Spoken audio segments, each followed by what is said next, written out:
بسم اللہ الرحمن الرحیم یا ایہا الناس اتقوا ربکم الذی خلقکم من نفس واحدۃ وخلق منها زوجها وبث منهما رجالا كثيرا ونساء واتقوا الله الذي تساءلون به والأرحام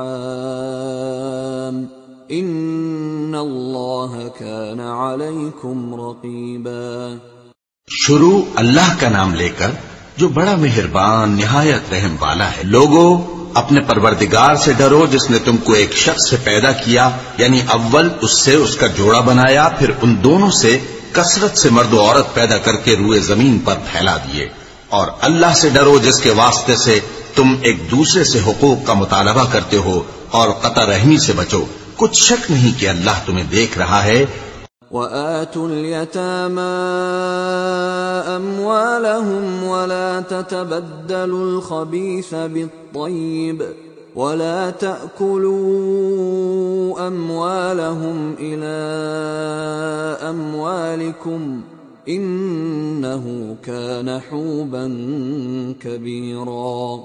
اور یتیموں کا مال جو تمہاری تحویل میں ہو ان کے حوالے کر دو، اور ان کے پاکیزہ اور عمدہ مال کو اپنے ناقص اور برے مال سے نہ بدلو، اور نہ ان کا مال اپنے مال میں ملا کر کھاؤ کہ یہ بڑا سخت گناہ ہے۔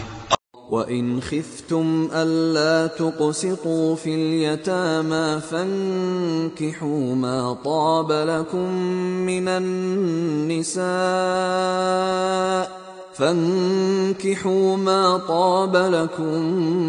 النساء مثنى وثلاث ورباع فإن خفتم ألا تعدلوا فواحدة أو ما ملكت أيمانكم ذلك أدنى ألا تعولوا۔ اور اگر تم کو اس بات کا خوف ہو کہ یتیم لڑکیوں کے بارے میں انصاف نہ کر سکو گے تو ان کے سوا جو عورتیں تم کو پسند ہوں، 2 یا 3 یا 4 ان سے نکاح کر لو۔ اور اگر اس بات کا اندیشہ ہو کہ کئی عورتوں سے انصاف نہ کر سکو گے تو ایک ہی عورت سے نکاح کرو یا باندی سے تعلق رکھو جس کے تم مالک ہو، اس طرح تم بے انصافی سے بچ جاؤ گے۔ وَآتُوا النِّسَاءَ صَدُقَاتِهِنَّ نِحْلَةً فَإِن طِبْنَ لَكُمْ عَن شَيْءٍ مِّنْهُ نَفْسًا فَكُلُوهُ هَنِيئًا مَّرِيئًا۔ اور عورتوں کو ان کے مہر خوشی سے دے دیا کرو، ہاں اگر وہ اپنی خوشی سے اس میں سے کچھ تم کو چھوڑ دیں تو اسے مزے سے کھا لو۔ وَلَا تُؤْتُوا السُّفَهَاءَ أَمْوَالَكُمُ الَّتِي جَعَلَ اللَّهُ لَكُمْ قِيَامًا وَارْزُقُوهُمْ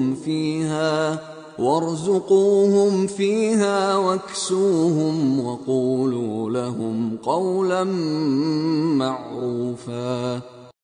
اور کم عقلوں کو ان کا مال جسے اللہ نے تم لوگوں کے لیے سبب معیشت بنایا ہے مت دو، ہاں اس میں سے ان کو کھلاتے اور پہناتے رہو اور ان سے معقول بات کہہ